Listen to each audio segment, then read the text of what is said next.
With everything from chicken to peaches to tomatoes being brought in each and every week, the Franklin County Processing Facility has its hands full satisfying customers during the summer. However, the finished product is always up to their standards, considering they are the ones overseeing the entire process.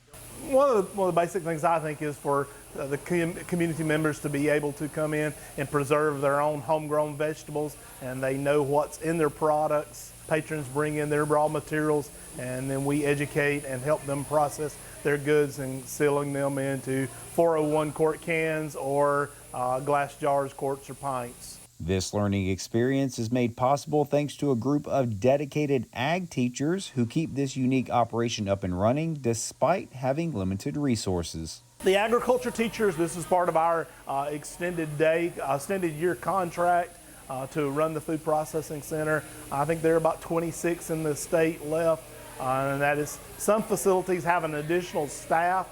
We don't. It's all manned by our agriculture department and our teachers here. There are 4 of us in the department, and we run the facility as a part of our extended year contract. While the manpower will likely remain the same, that can't be said for the equipment, most of which is more than 7 decades old. Thanks to a recent $100,000 grant, this operation will undergo a major transformation starting next summer. We anticipate being able to replace our tunnel. That's our exhaust tunnel, which heats the cans up. Ours is in poor shape. Most of the equipment in this facility has been here since the 40s. We also will be able to purchase another sealer. The sealer is vital to putting the lid upon the can. So we hope to be able to buy another sealer and then possibly a new retort as well with this $100,000 grant. That new equipment is essential to maintaining both quality and food safety, as canning and jarring products is a very precise method of preserving food. They'll wash them, and then we'll put them in a blancher and blanch them, get the internal temperature up to kill things like botulism, so forth. Then we'll package them in a can or a jar.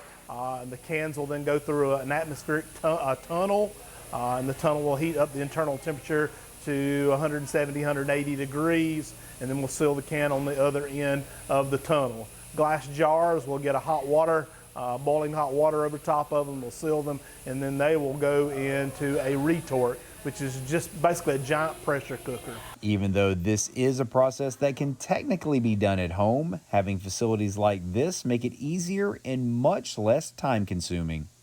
One of the big advantages to using our food processing facility is it is much simpler than it would be at home.